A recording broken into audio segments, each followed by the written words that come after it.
Hey there guys, welcome back to my channel. So we got a couple of projects today that I'm gonna try to tackle.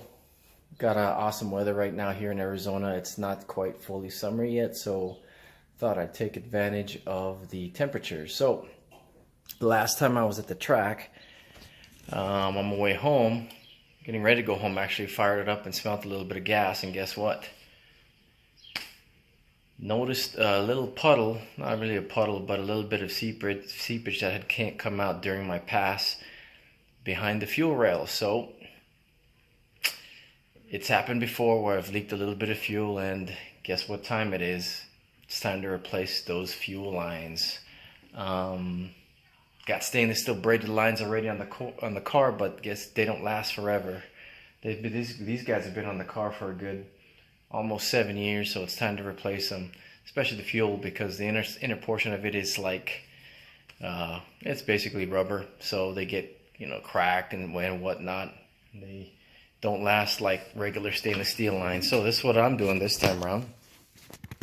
Got basic, you can't really see here, but basic braided lines. This time around I went with Russell's setup that is actually a black braided line, but it's not stainless. It's actually still braided, but it's more like a plastic type material, which will save me a little bit of weight. So I'll open her up, get the intake off, and start on that. I'll show you guys how to set that up as far as get everything put together with your AN fittings. And the second project I have, there's so many projects I have on this race car that I haven't been able to start, is this here. Got a kit. These are actually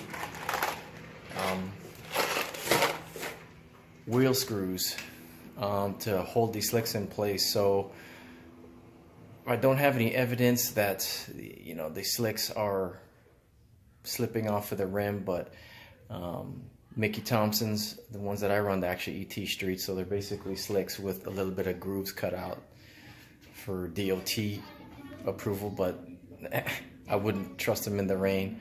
But anyways, they do recommend running these things. They don't go all the way through. Reviews on this is pretty good, so it's not supposed to leak. I did get the kit from Jegs. It actually comes with a template, so that's the next thing to be done. And the final thing is something that I've had for a while. Is actually a LED right here conversion for the interior dash cluster. Gonna brighten the inside a little bit with that, so make it a little more brighter, a little more pleasing to the eye. So here we go. So let me explain actually what I have for setup as far as the fuel on this car. The pickup is a Dash 10 coming off of an Aeromotive A1000 pump.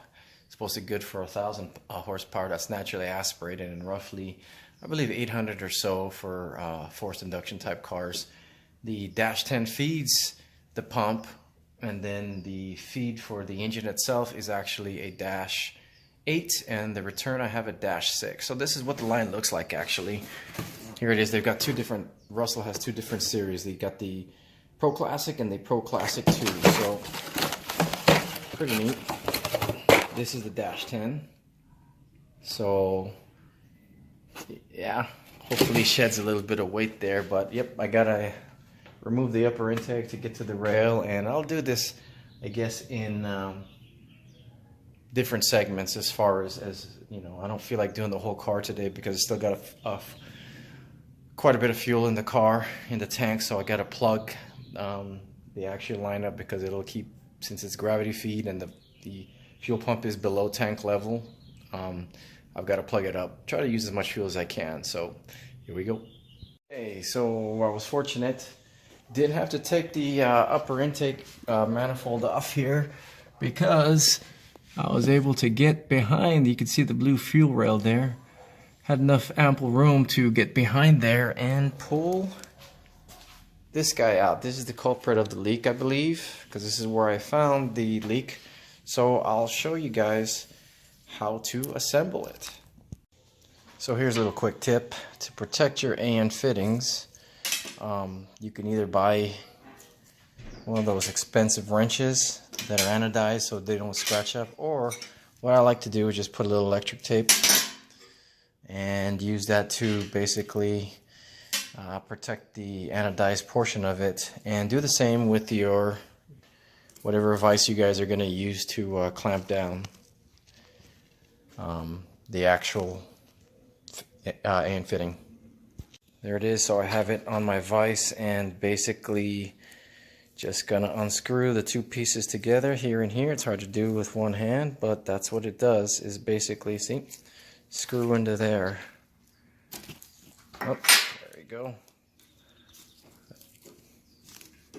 They also sell, of course, those high-dollar vices that will protect your fittings as well. But if I could do it over again right now, or restart this project, since I have black lines, I'd go with black AN fittings, but these guys are expensive, so a little offset color won't be that bad. Might actually look pretty cool.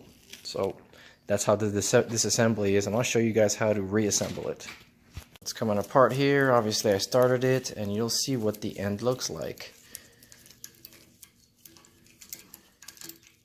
This is it. And the opposite obviously is threaded inside here. So what happens is it actually screws in. It actually screws into the hose itself. Main thing is on assemblies to get this hose butted in as far as you can. And while you're screwing it in, try to apply pressure this way so it obviously doesn't back out. So what I do as well, as I'll show you when I reassemble, is I apply a little electric tape on there and a little WD-40 here to help with the installation.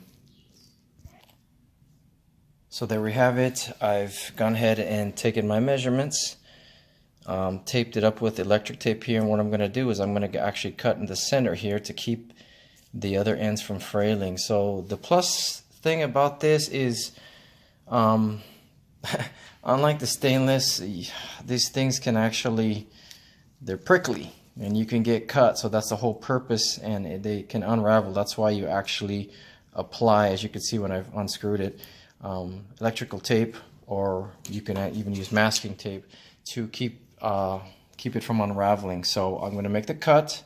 With this guy here, you know, I basically used just a hacksaw, put it on the vise, and use the hacksaw. This here, as I once again mentioned before, you can actually buy special tools for that, but this has always done the job for me. So let's see how much easier this is. I'll let you guys know, because this guy's kind of a mission to cut. They do have special tools, but I really didn't feel like investing that much money into that kind of tool, which I use every 7 years, as you know.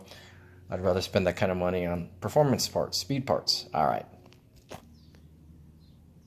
So cutting this was 10 times easier than stainless. So what I did was basically cut it with the hacksaw there. It was pretty darn quick. So now I'm just going to basically take this hose and screw this guy in. So what's important is to make sure you guys clean the inside out. So what I did was I ran my shop vac, blew air out, and then put a little WD-40 in there to help with the ease of installation. So here we go. So as you can see with my handy dandy flashlight, I don't know if you can really focus in there. It's hard to see. But anyways, there it is. The hose is butted all the way up as far as it can go with the outer portion of this AN fitting. So when we screw it in, we're basically going to apply pressure on both ends to try to make sure it doesn't back out. And there we have it, the finished product. Looks alright, looks pretty cool. A little different. Give the the engine bay a little bit of a different look. So I think it looks pretty cool. Time to put it back in the car. It's quick. It's installed back in the car now. Remember, at the end of the day, always do a leak check. So go ahead and fire it up and see to make sure that you have no fluids, whether it be, in this case, fuel leaking back out. So always double check your work. Hope you learned something.